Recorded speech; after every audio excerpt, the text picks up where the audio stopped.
check this beauty out. So psyched about this. So I finally anteed up and got the matching snare drum to a set that I have called Old Star Drums. Company is out in California and run by a builder named Donovan, who is absolutely incredible. They are not ply shell construction in this sort of standard way of manufacturing. These are stave shell construction, so they all start out as hand-selected blocks of wood. And you should just go to the website, Old Star Drums. Incredible. So that's how you get this beautiful vertical grain using these blocks, and then he mills the crap out of it to make it a beautiful cylinder.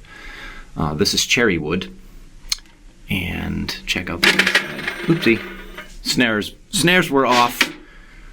Okay, so that is just look at the craftsmanship here.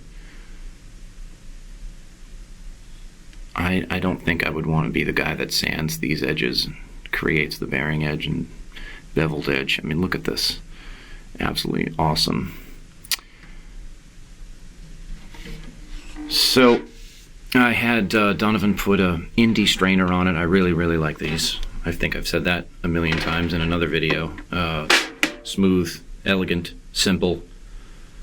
I don't like snare drums with over-designed strainers that bulk out and look like you took a Mack truck bumper and stuck it on a Porsche 911. Silly. Heads, of course, are Evans, which I use exclusively, the 300 snare side, and the top is a coated Power Stroke reverse dot. It's kind of my go-to. And this little doohickey is like the Fibes snare bumper, I believe it's called, or stay away bumper. It's just to give a little bit extra protection on the 12-inch tom from getting rash. So a few months back, or a year ago or so, Donovan made for me a kit of cherry stave shells. The tom is 12 by 8, floor tom is 14 by 14, and the bass drum is 20 by 12. And I finally got this matching snare drum, and it's incredible. And unsurprising, with a thicker shell and with no re-rings or glue rings, there isn't what I would call any air confusion. Sometimes with the vintage type shells with the rings, which is what makes them very cool, is the air in the cylinder, because of the difference between the thicker part of the ring and the thinner part of the body of the shell.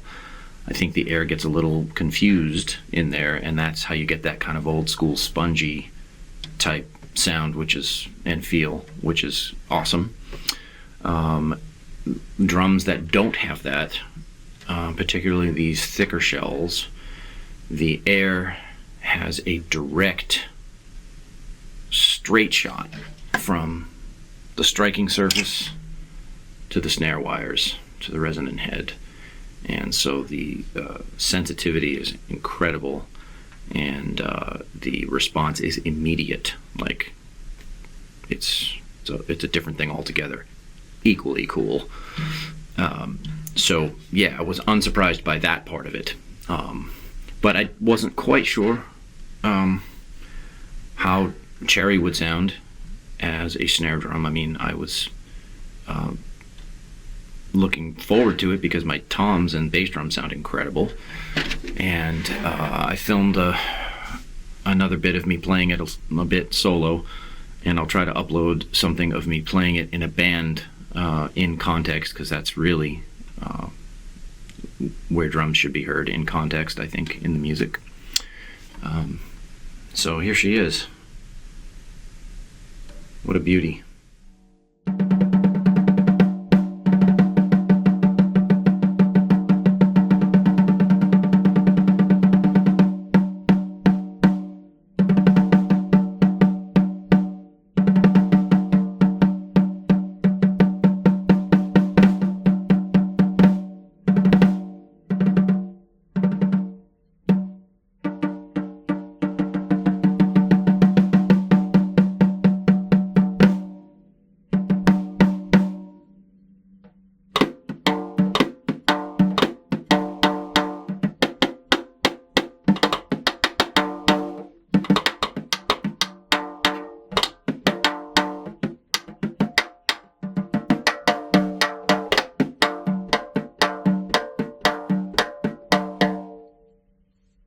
Beautiful sound without the snares even on.